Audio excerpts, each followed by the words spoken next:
Welcome to a Road Less Traveled podcast. I'm your host, Hilary Haron. Today we have with us Dr. Danielle Malvini. Thank you for joining us, Danielle. I'm very excited to have you. So give us a little bit of background about what you do and who you do it for. Yeah, absolutely. So I'm a family medicine physician. I work for St. Agnes, and my office is at the Magnolia location, which is out at Temperance and Herndon. Okay. And we do primary care and urgent care out there. And we've been open for, I think we're coming up on 5 years at that location. And initially when we opened, we were, they kind of had us as an innovative care model where we're really trying to change, how we're seeing patients and how we're working and utilizing staff, and some days we do better at that than others, but all day getting to take care of people is kind of fun. It's hard to change a traditional model. Really everybody's hard. Used to something. Yes, absolutely. Gotta be a challenge. It's hard. And I think a lot of people are, I have a lot of people who come in and say, in the good old days, like you could, call your doctor and get in within 10 minutes, or, you could come in that afternoon. And a lot of us struggle with that. Do you know how many people weren't getting healthcare at that point? Yeah. Also, hello. Yeah. I think a lot of us struggle with this idea that, we want to be available all the time for our patients. And yet there are so many people, right? Yeah. And there's only so many hours in the day. But, we're like kind of trying to figure out how to make it work. And hopefully we do a pretty good job at it. We try. And, but yeah, it's a hard field to feel like you're giving people what they're looking for, I would say. Well, my understanding is that there is a shortage of physicians right now. Yep. And it's going to get worse, especially as we have the population ages. There's a huge deficit in physicians in general, as well as nurses, but in primary care specifically, which I think, there's not all the glory in primary care. Right. But it's hugely important. It's the foundation of our medical system, and it's getting harder and harder with the number of people that we have going into primary care to service the population. So, and people don't, my experience, this is me as a patient, right? Yeah. People don't go to their primary care physician unless something is wrong, which is kind of the opposite of how it's supposed to function, right? Totally. Like you're supposed to see your primary care regularly, and then when something is wrong, you see a specialist. Yeah, or you're established with your primary care so that when something goes wrong, you can get in and figure out what's going on. And I think since we're talking about women today, I think a lot of what I see are women who are getting most of their care with their OBGYNs. Yeah. Through the majority of their life. And then they hit, 39, 40, and they're done having kids, and they realize like they haven't had a primary care doctor in 20 years, and they don't know what to do next. They don't know, where does their health care go from there? And a lot of like, I think fear and apprehension around like, hey, have I unintentionally been neglecting myself and my own health for all of this time? Putting my kids first, putting my family first, putting my job first. I think, well, yes, duh. Yeah. I always tell them it's okay. Like, you're here now. We'll get it taken care of. Well, and I feel like in the medical field, especially like with that specific thing, have I been neglecting myself, to my detriment, but not on purpose, is something that we've seen forever. Yeah. So we know how to deal with it a little bit better, even if changing the mindset would be ideal. Yep. But do you see a lot of, is that like your age range, or are you full family? So we do, for our primary care, we do 18 and older, and we do everybody. Okay. We have a Valley Children's clinic right next door. So we don't do pediatrics for primary care, although we do for urgent care, which is nice because one of my favorite things is like a kid comes in, they don't feel good, and you get to just make them feel better and send them on their way. And that's like that old school thing you were talking about. Like the whole family saw one doctor. Yes. Right. Yeah. Like, so if you're doing it for urgent care, you at least have like the relationship, and maybe that is something that will drive that child to seek care. Your treatment or your office. They're comfortable there. Yeah. And we do see that actually. And my favorite thing is like, we have, people who are referring their sister, their mom, their neighbor, and then their kid turns 18 and now their kid's going to establish as a patient as well. For me, that's really fun because you get to know, like, you're knowing the person. To me, the medicine is fine. It's interesting. It's, it's what I'm there to do. But what I love about it is, who am I sitting and talking to, right? Yeah. Like, what are you doing for fun? What do you do with your day? How are you spending your time? My favorite question to ask people is, so what do you do for fun? And like, I can't tell you how often people like, what's that? Yeah, I don't have an answer for that. And it's like, okay, great. We need to like work on that. Yeah, I know a lot of F words, but that's not one of them. Yeah. Like, and so, it is really fun, and we're kind of like always driving to bring back that community part of family medicine where, like, yes, we can take care of your mom, your neighbor, your sister, your aunt, and not have this be like a terrible, overwhelming experience. Like, you're going to come, we're going to laugh, we're going to talk. Like, you're never going to get yelled at by me anyway, because like, that's why, right? I don't care about anything that much. Like, yeah, I've, like, we all have parents to yell at us for stuff. Like, we've got, and that going to the doctor doesn't have to be this really terrible thing. Like, we can figure it out together, and so, we're having fun. Like, my office is a fun place. That's good. Yeah. How do you keep from becoming, the cautionary tale? I've been neglecting myself Great question. at the detriment of myself. Yep. But putting my family, my friends, my work first. Yeah, that's a really great question. So I don't have kids, so I don't have to contend with that, although I do have a partner, and sometimes he's like, man, you're working like a lot. You're like, mm-mm. Yeah.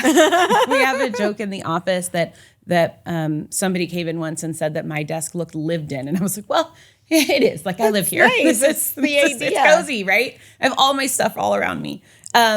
It's hard, right? I think anytime you have something that you're passionate about, you want to be there, you want to be doing it. And I do find myself in that position a lot. And then the other thing is the flip side of really just wanting to sit down and talk to people is that the paperwork often takes a back seat. Yeah. And so getting that done on the back end often takes a ton of time. And well, there's so many regulations, right? Like, Yeah. it has to be done a specific way. So it's not just the paperwork, it's the specific way that you have to remember to Yes. do the paperwork. Nobody Yep. wants to do that. Absolutely. Yeah. And it's, learning new systems and putting in the right codes and responding to messages. I mean, it's a lot. And so, yeah, I definitely struggle with that. Like, am I neglecting, especially my own health? And I mean, I joke with patients that, like, the only reason I have a provider is because she works in the same office as me, and she takes care of me and I take care of her, and we, But that works for you. And that works for me. And you are seeing someone. Yes. So that is something. Yes. And she holds me accountable and I hold her accountable. And so I'm really lucky that I have a really great team around me. I have, MAs who will say, like, hey, doc, like, have you stopped for lunch today? Like, here, let me go get you a plate of something. You're leaning to the right. Are you going to fall over? Yeah. Like, yeah. And I feel really lucky that we have an environment where all of the staff, all the other providers, we're laughing, we're talking, we're not taking ourselves too seriously in this very serious field, this very serious job that we, work as a team, that we're taking care of each other, looking out for each other. One of my favorite quotes is, never take yourself too seriously. Nobody gets out of here alive. Yep. Yeah, absolutely. Yeah, Absolutely. I had to like punch that one in there. it was my Instagram header for a while. Yeah. What do you do for, the super coveted F word fun? Ooh, boy. Great question. Your passion for what you do comes through. Thank you. I'm curious what else you're passionate about. So a lot of things. I am not at all judgmental of like binge watching television shows. I'm a big fan. I love me some Netflix. And I really love to read. I have family that's up in Northern California. I love to go visit them. I love being outdoors, although I do not love nature. I'm not a nature. Not like mosquitoes. Early, or bees. I don't love being dirty, but I do. If I'm like in a net, I'm good. Yeah, me or too. on a patio. And like so long as there's like a sink and a bathroom somewhere close, I'm probably okay. Okay. But I do love when the weather permits to go out and jog and walk and just kind of relax. I'm a little bit of a homebody. I will say I love to travel, which I didn't really know about myself. And I started scuba diving a few years ago, and I love it. That's on my bucket list. Most amazing thing I have ever done. Did you get certified locally? I did not. I did. I went for the first time after I finished residency. My mom said, okay, we're going on vacation. And so we did it kind of on a lark. We both fell in love with it. And so that next year for her birthday, she wanted us and our partners to get certified. And so the four of us did, and we finished our certification in St. Thomas on her birthday trip. That is fascinating, and what a cool place. It was amazing. We had an incredible time, and subsequently have been able to go on a few scuba diving trips, and just like the coolest thing I've ever done. You watch the videos, right? And you're like, that's not real life. And a girlfriend of mine and I talked about it at one point, and I'm like, now you've said it, and now it's got me thinking again. You have to do it. Have you gone over to the California coast and done it? I have locally? not. We've talked about it, but like all the diving we've done is warm water diving. Okay. And so we've talked about like Monterey, right? Or, San Diego, and have not done it yet. Our next goal is Fiji, I think. But the California coast can wait. Fiji yeah. But my partner works a lot too, for as much as he's on me about it. Yeah. And so finding the time to do it, we're great at talking about it. But yeah, I suppose I need to practice what I preach a little bit more as far as taking time off. I feel like we all do, right? We can all like pick out what's wrong with somebody else's life. But when it comes to like taking a look at our own and being like, oh, wait, this is my one life. Like I got to find a little bit. For me, it's not work-life balance. It's an integration. Yep. Because I have loved what I do. And especially now I've transitioned from what I did before. Really, if you connect with it, if you're passionate about it, it really does become an integration. Like you said, your desk is lived in. Yeah. Because that's where you want to be. You want to be doing, you were smart enough to choose something that you wanted to do. Yes, absolutely. And I feel really lucky. I did not know that I was going to love it all the way through. I remember after, like the night before my first test in med school, I called my dad and I was like, hey, I quit. I don't think this is for me. And I just don't know. And my dad very calmly and with less support than I maybe would have liked said, you're already $100,000 in debt from this first year. So I don't care if you want to do it. You better go home and study. You might as well just finish it out. Yeah. Like you're in it now. And really, it's a long path.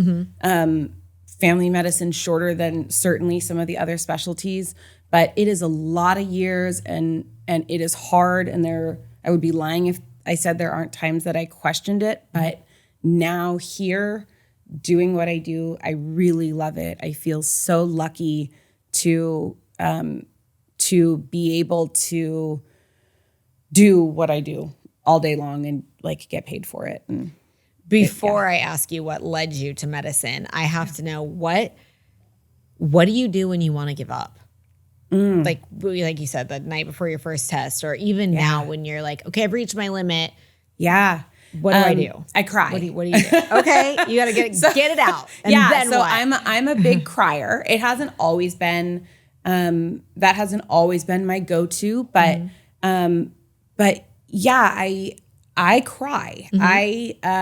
I think there is a huge value in crying. There is. And we cry. Scientifically proven, as you know. Right. We cry a lot in my office. Patients often find themselves crying, and I don't know, I bring it out in people, I guess. But you know, part of, like I said, the environment that we have in my office is I really can go to my office manager, the other providers, my MAs, and say, like, I need a minute, or like, can we go into the break room and just talk for a few minutes? I'm feeling stressed out, or I'm feeling overwhelmed.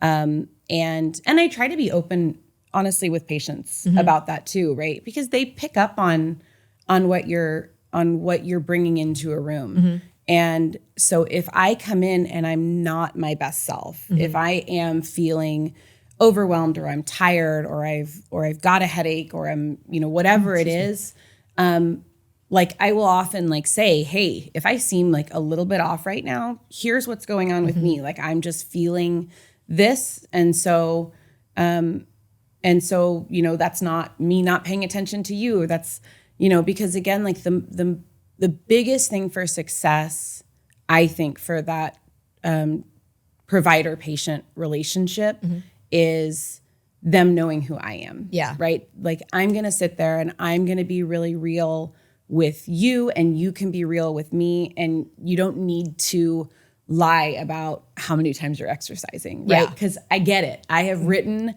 5 days a week on the forms. Like, I've done it. And is it 5 days? No, it's not. You know, like and it's okay, right? Like, if I don't come into the room thinking that I'm perfect, thinking that I am the smartest person alive, thinking that that I'm gonna tell somebody who's 75, you know, the best way to live their life. Like, they've been doing this for a while. And so I just am pretty real about when I'm struggling, when I'm having a hard time.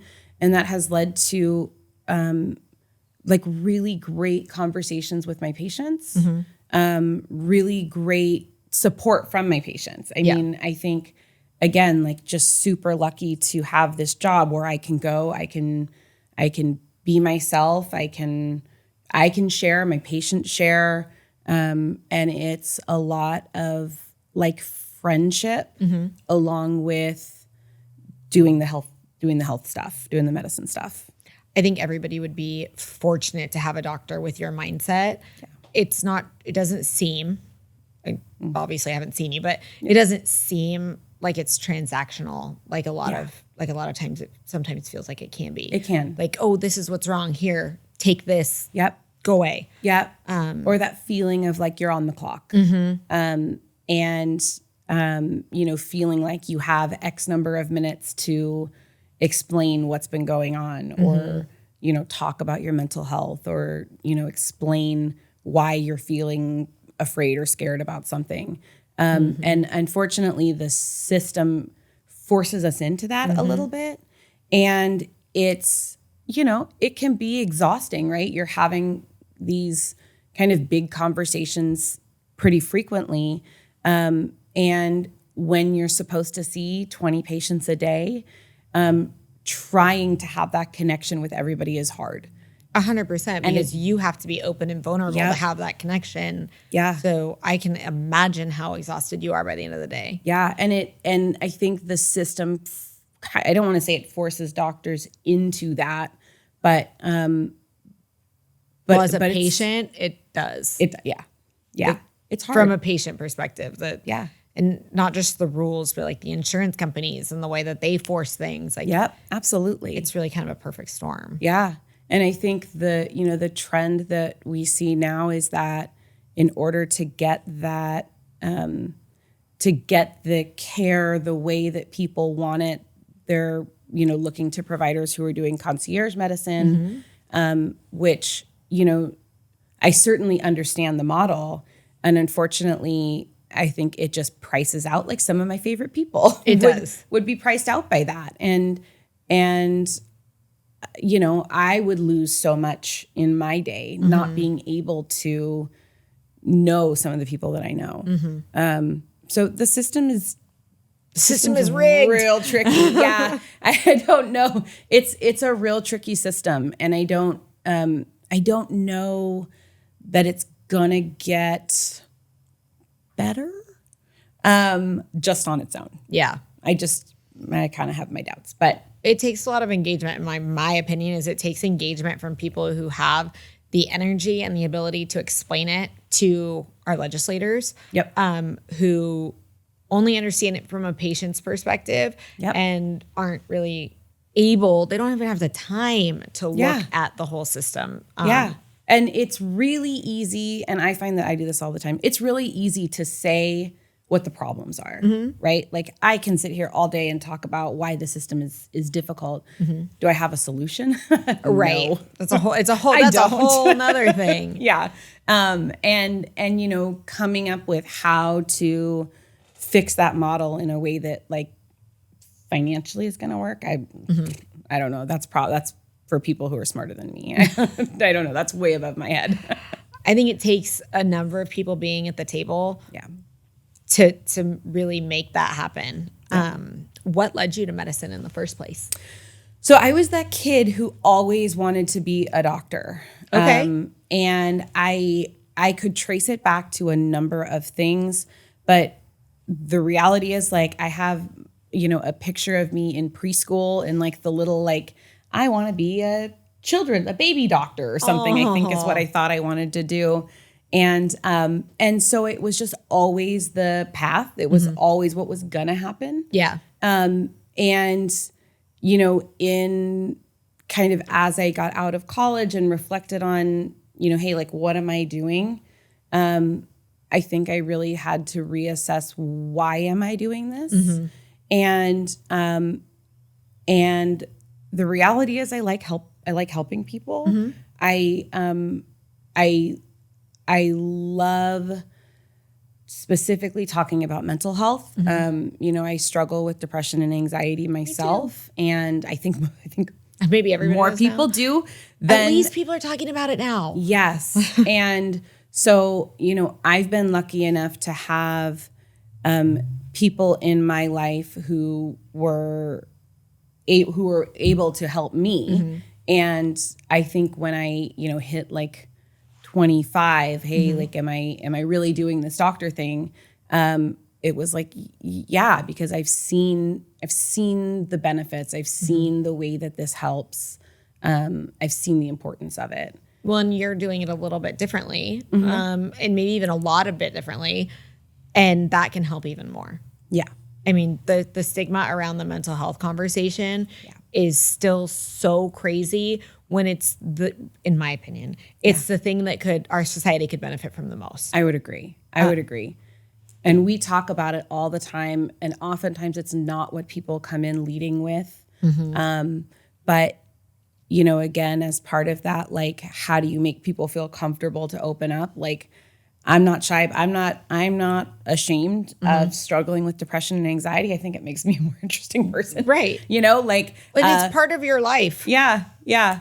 And it's hard. And I see and I hear a lot of the, stigma around, I just don't want to be this person who struggles with this or, hey, like we all got here different ways. Well, right? Nobody picks it. You don't go and like, I'm going to sign up for this mental health issue. Yeah. Like anxiety sounds like fun. Yeah, that sounds really cool. I always want panic attacks are great. I love feeling like I'm having a heart attack. I really want my teeth to be flat. Yeah. That sounds like it's going to be great. Yes.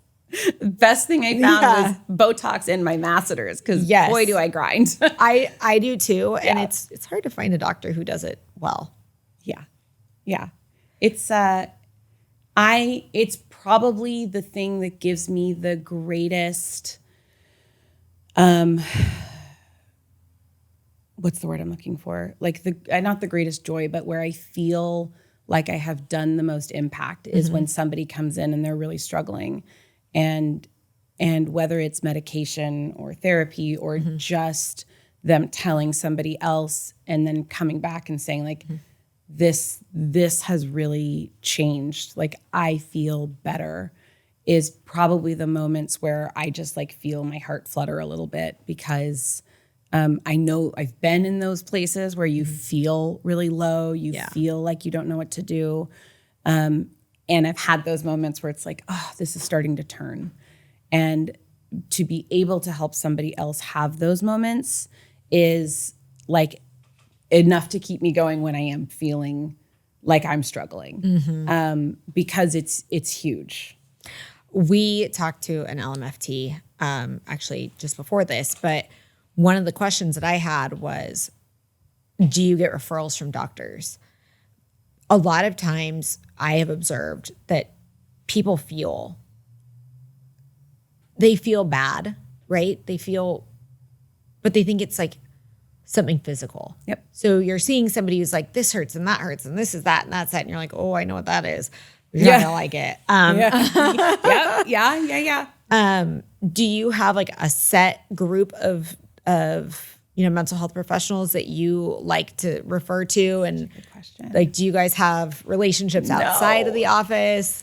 I have friends who are therapists, certainly, but no. And in fact, my personal experience is that finding a therapist is one of the most difficult things to do. So hard. It's worse than dating. Yeah, it like is, and I have these like very strong like sense memories of times where I've like, okay, you got to pick up the phone, you got to call your insurance and get a list of names. Okay, I got the list. I can't make the phone calls today. And like I try to tell patients, like, you need to know that when you're trying to find a therapist, this is going to be the hardest thing because you're not going to want to do it. You already feel like you want to give up on your life. And you're gonna feel like you're failing, like it's way too much work. And like, let me tell you what this experience is. That is so, I wish somebody would have been able to tell me. Yeah, that like you're gonna call 5 people. You're never gonna get somebody live on the phone when you first call. So don't worry about having to talk to somebody. You're gonna leave a message, right? And like of the 5 that you call, 2, maybe 3 are gonna call you back, right? One of those isn't gonna be taking new patients, right? And you're gonna just have to work through the list. And yeah, I mean, the systems do not integrate. It's bizarre. It is. It's so getting bizarre. better. I know that there are better ways that it is happening. But it is so important to have that perspective that you were talking about. Like, it's going to be hard. Yep. It's going to take time. You're going to want to give up. Yep. What in the interim do you believe in the like digital versions of mental health care? Yeah, I think something that you can have immediate access to. Yeah, I do think that that's helpful. I think the biggest barrier for people getting into therapy is like that first step. And and I've experienced it myself, right? As soon as you start doing it, you're like, oh, this is great. Right. Like, we all need a therapist, right? Why are we gatekeeping on the therapist thing? Yes. I do think that there is huge value in sitting with someone and looking somebody in the eye and being able to like share what you're struggling with. But just like primary care, there are not enough therapists out there. The insurance issues around getting a therapist are ridiculous. And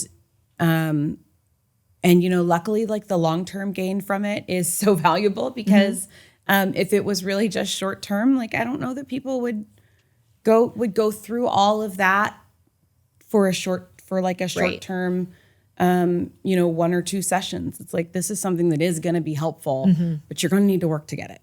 Well, and it's this is a personal question, so if you're not comfortable answering it, that's okay. Yeah. When did you kind of identify anxiety and depression as something that was going to be a part of your life? Absolutely. So I usually say right around 16, although I probably struggled with it earlier than that. I'm really lucky. My mom, who passed away about a year ago, I'm sorry to hear that. was an alcoholic and loved her. She was my best friend, favorite person. But my parents had split when I was young. When my dad realized what was happening, dude threw me into therapy. I think I was 11. So I already had that therapy part of it. And did that for a couple of years. And then really, I think right around 16, I felt that moment where it's like, if one little thing happens, I am gonna fall apart. And like, very strong memory of like dropping my pencil in my room and just feeling like everything fell out from underneath me. I went to my dad, and he took me to my doctor and went on medication at that time and went into therapy and had the most amazing therapist. That was a relationship that I had on and off until I think I was 26. And if I still lived up in the Bay Area, I would probably still be seeing her a couple times a month. But yeah, I mean, that strong recollection of like, if truly like I dropped my pencil and I just remember seeing it drop and feeling like I cannot do one more thing. I'm not gonna make it if one more thing happens. I have a very similar journey. But that we, especially at that age, society kind of takes away that feeling. Oh, you're emotional, or you're hormonal, oh, you're this, oh, you're that. Like, okay, fine. Maybe you are hormonal. Sure. But take your freaking kid to see someone. Take your freaking kid to talk to someone. Or be that person. My story was similar. And something happened and I ended up driving around in the car with my dad for like hours and hours and hours and just talking. And then, next up was go see someone.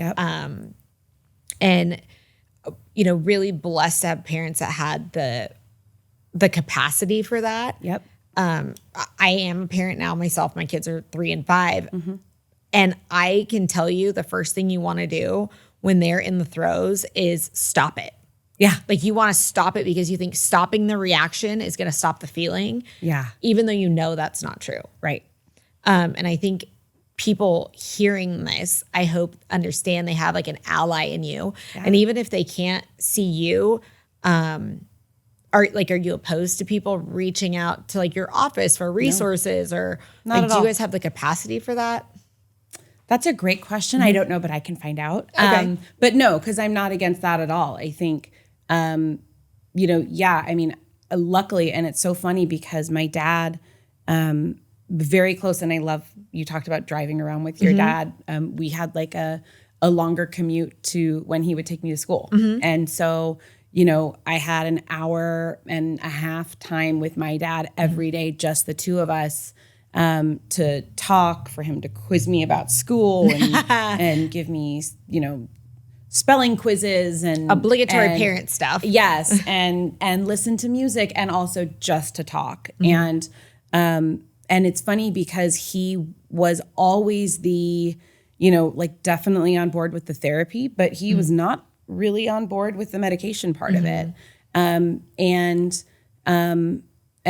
didn't want that for me.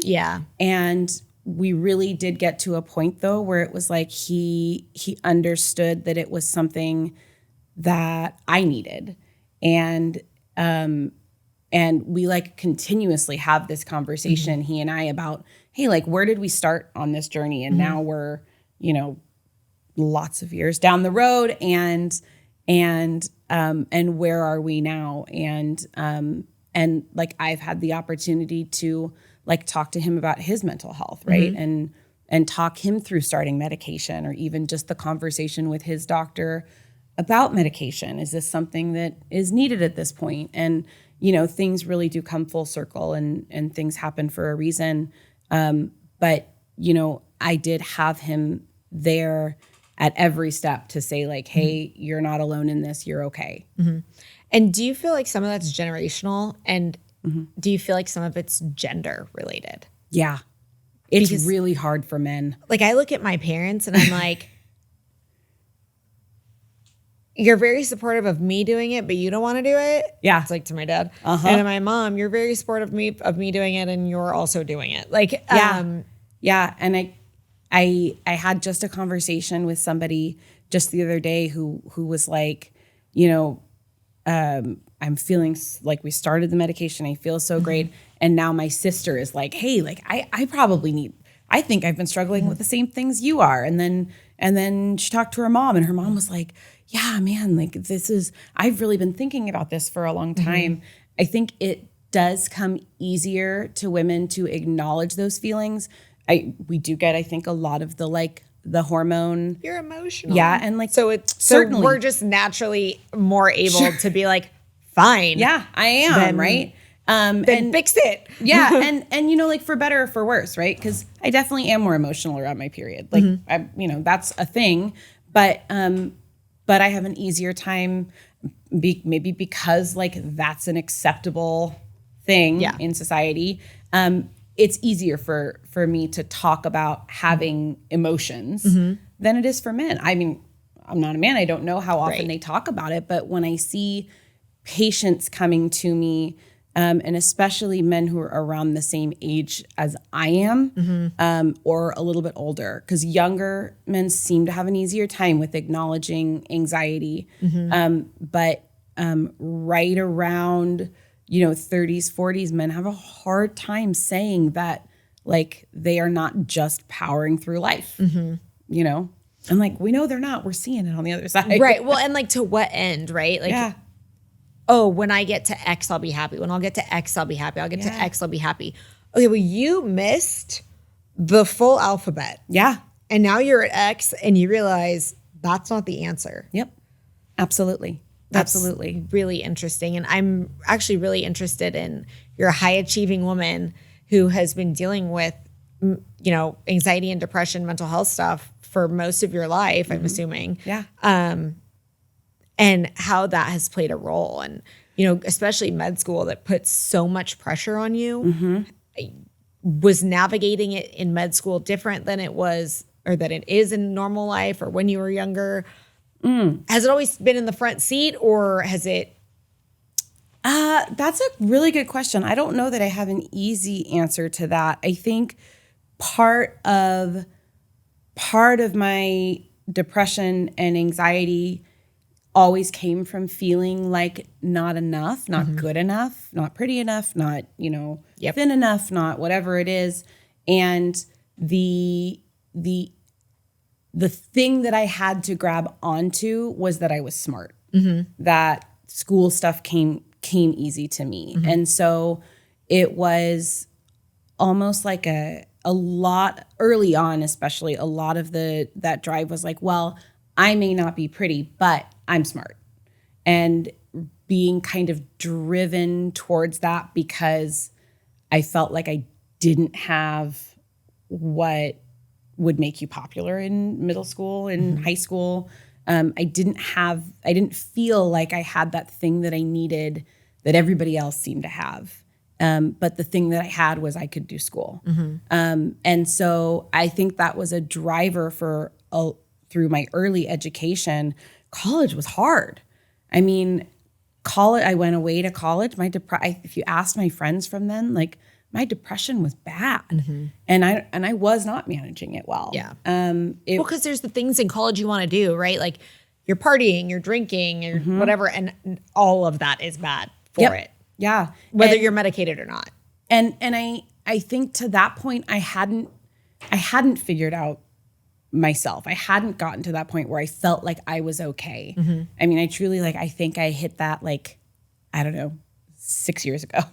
I think for 6 years I felt like I'm okay. But it took a really long time, right? Medication doesn't fix that. No, it doesn't. Therapy can help. Therapy helps. But therapy can't get you there on its own. They're just tools in your toolbox, tools right? in your toolbox. You have to use them. Yeah. And it has taken me truly until recently in my life to be able to say my depression is one thing and it's a part of me, but it's but like, I'm okay. I'm okay with me. And I think part of that is getting into a job that I love every day and getting a different kind of validation than just you're getting an A on a test or, good for you, you finished your homework. Like, I feel that now in a way that I didn't feel when I was 16 or 25. Right. And I still struggle with depression and I still struggle with anxiety.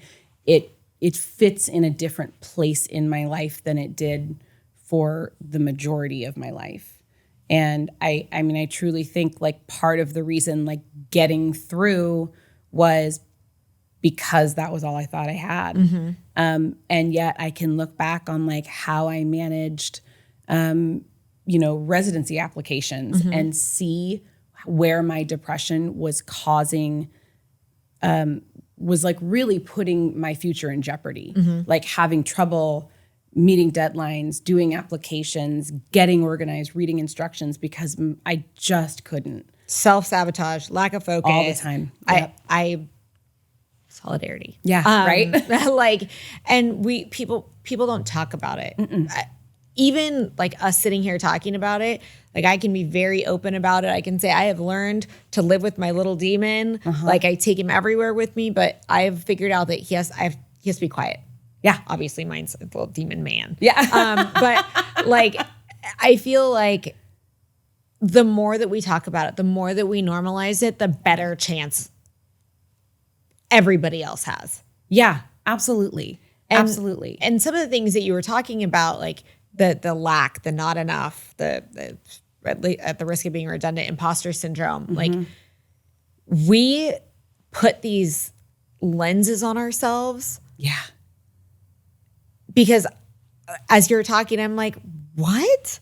Yeah. Like, how would you even think that? Knowing damn well that you have no control over that. These are just things that happen. And I am so grateful for your transparency and your honesty. Thank you. I know that will have an impact. I know even for me, it will have an impact in just living more in my own truth. Yeah. You know? Yeah. And it's okay. Yeah. Like, it's okay. Yeah. And I can see how that works for your patients too. Yeah. How they're can feel comfortable being like, I'm sick. And you're like, no, you're depressed. And they're like, no, I'm not. And you're like, okay, but it's okay if you are. And they're like, fine. It's okay if I am. Which, by the way, is, I think, something that women really do struggle with, right? And if you spend any time like reading, like I spend too much time on BuzzFeed, right? But like it's hilarious though. These lists of like, my doctor said that I was blah, blah, blah. And it turns out I had something real going on. And like, I'm very sensitive to this. Like you can, if you see a young woman come in and she's saying something is wrong, you cannot just look at her and say like, okay, little girl, like you're probably just anxious. Yeah. Like we have to talk about anxiety. We have to talk about depression. It doesn't mean we stop looking. Right. Like I don't ever go in saying like, I have the answer for you. Yeah.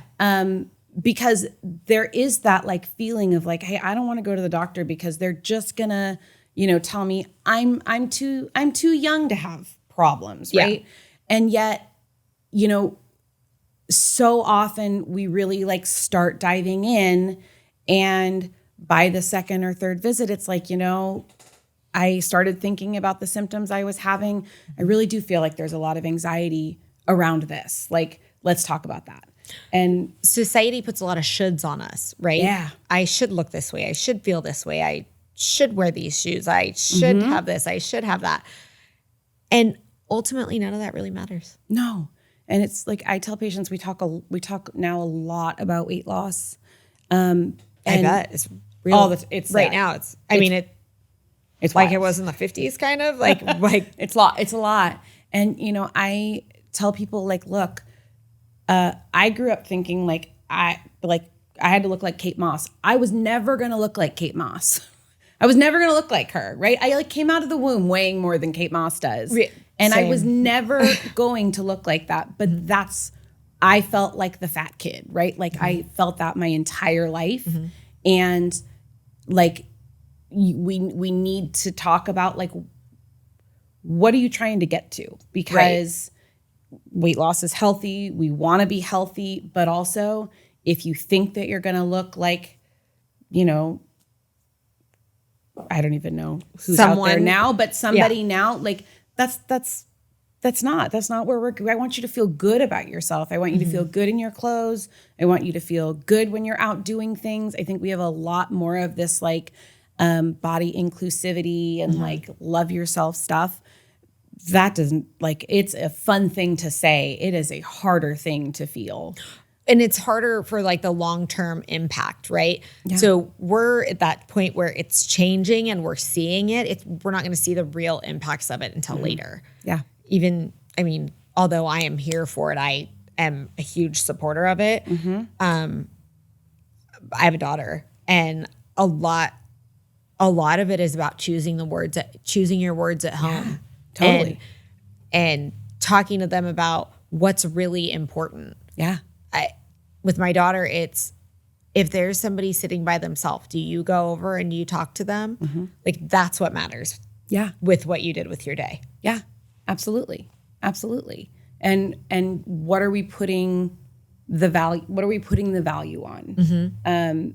Because, you know, I don't know anybody around my age who doesn't feel like they struggle with how they look or how they dress or are they measuring up or, you know, all of those things. And the reality is that every single person has something that they can offer. Yep. You know, you asked about, you know, how I navigated depression and all of that through medical education and really like all of the things, you know, we all have our past, and I was never able to see any silver lining for any of it until I got to a point in my career where I can choose to sit down and tell somebody, hey, here's what I'm feeling from you. And all of those things that I went through have made me better at that.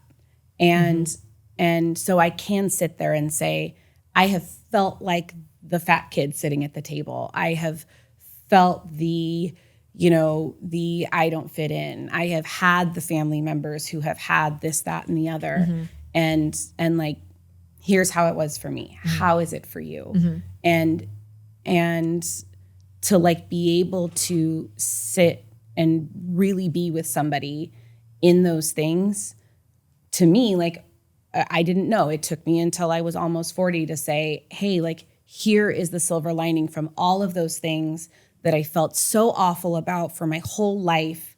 Like, I finally got to this place where I can feel good. You parlayed them. You did that. Parlayed them into something positive. Yeah. And I mean, to be fair, my partner has helped with that a lot. He is like, you know, I've never felt better about myself than I did when I met him. That is a part of it. And I, you know, don't want to say that I'm like just this like magical person who suddenly overcame all my issues. No slight to him, but you still have to do the work. Yeah.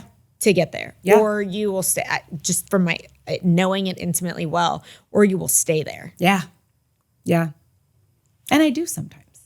Well, you have to sit in it sometimes. And sometimes I fail too. And I tell patients that too. Like, that's what I spend my day doing. Like, hey, you know, fell off of whatever diet or medication or goal that you had. That's okay. Like, I did too. Just keep going. Just start again. Let's start again. Like, it's okay.